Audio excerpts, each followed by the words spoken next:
देखिए इसमें ये वाला क्वेश्चन जो है बच्चों को टफ लगता है, कैसे होगा देखिए। ये इस तरह से हमने ये जो ये वाला क्वेश्चन है इसका डायग्राम हमने बना लिया है समझाने के लिए, और इसमें आपको वैल्यू दी है ये यहाँ से यहाँ तक 5 है। तो ये जो पॉइंट्स हैं हमने सारे उतार लिए, मेजर सारी उतार ली।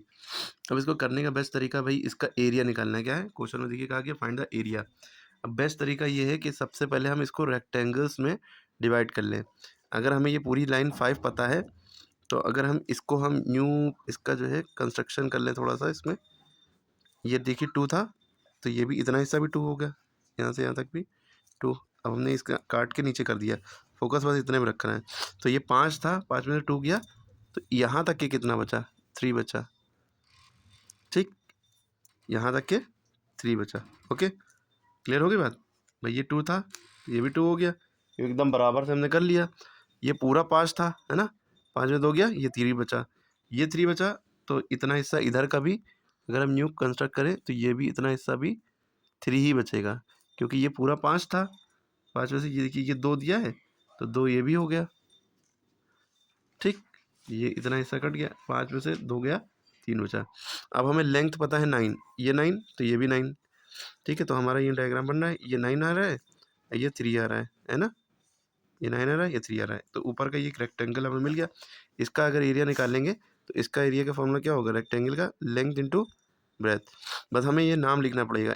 इसको जो हमने जब यहाँ से बांटा तो इसका नाम आई दे दिए, इस पॉइंट का नाम, इसका जे दे दिए, ये जे नहीं, इसका पॉइंट का नाम दे दिए आई जे। तो हम ये हम लिखेंगे इन रेक्टेंगल, कौन सा रेक्टेंगल, एच जी जे आई, एच जी जे आई। ठीक है, इस रेक्टेंगल में तो हमने formula length into breadth, length की वैल्यू हमें 9 दिख रही है, ब्रेथ की वैल्यू हमें 3 दिख रही है। एक लेना होता है बस, ये नहीं कि चारों लेते हैं तो पेरीमीटर निकालते हैं। पेरीमीटर मतलब चारों बाउंड्री आ जाएगी, एरिया का मतलब अंदर की जगह। तो ये हमने रख दिया 9 3 था 27। और क्योंकि एरिया निकाला है, सेंटीमीटर लगा है, तो स्क्वायर सेंटीमीटर या सेंटीमीटर की पावर 2, इतना मामला हो गया।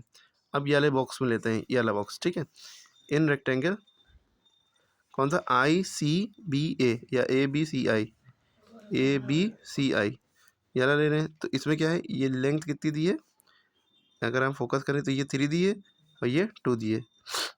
ज़रूरी नहीं सारी लिखना, ये 2 है तो ये भी 2, ये 3 है तो ये भी 3 है ना, थोड़ा गड़बड़ बन गया। तो इसका एरिया निकालने के लिए एरिया का फॉर्मूला क्या है, लेंथ इंटू ब्रेथ होता है। लेंथ की वैल्यू 3 है, 3 रखा, ब्रेथ की वैल्यू 2 है, 2 रखा, 3 2 था 6, तो इसका एरिया 6 आ गया, इसका एरिया 27 आ गया। ठीक, अब ये 3 और 2 था, 3 और 2 ये भी, तो सिमिलरली हम लिख देंगे यहाँ पे, इसका अलग से नहीं निकालेंगे क्योंकि एकदम सेम है। सिमिलरली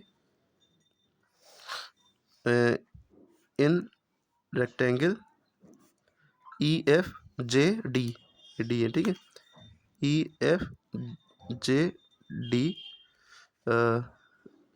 एरिया विल बी कितना, 6 सेंटीमीटर स्क्वायर है, कभी 6 सेंटीमीटर स्क्वायर आएगा क्योंकि एकदम सिमिलर है।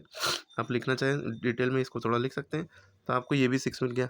अब टोटल इसके एरिया की वैल्यू क्या होगी, ये ना अंदर की जगह पूरी कितनी होगी, तो total area of figure, total area of given figure क्या आ जाएगा, सम कर देंगे ना, H G I J equal to H G I J, यानी कि ये फिर ये A B C I plus A B C I plus ये E F J D, F J D.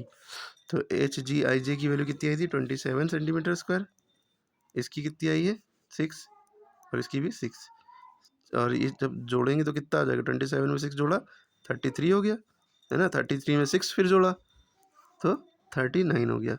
तो एरिया टोटल कितना आ गया, 39 सेंटीमीटर स्क्वायर। ओके, तो आई होप सो कि सबके समझ में आ गया होगा, क्लियर हो गया होगा। ठीक है, और बाकी इसमें तो एरिया स्क्वायर फॉर्मूला लगाएंगे, साइड इंटू साइड, साइड ये 5 दी, स्क्वायर दिख रहा है, सारी 5 है, एरिया निकालना है तो side into side, perimeter of square निकालना तो इसको 4 इंटू साइड कर देते हैं। इसी तरह इसका एरिया निकालना है, लेंथ इंटू ब्रेथ, इन दोनों को मल्टीप्लाई कर देंगे। ठीक है, बाकी ये हमने बताया ही था।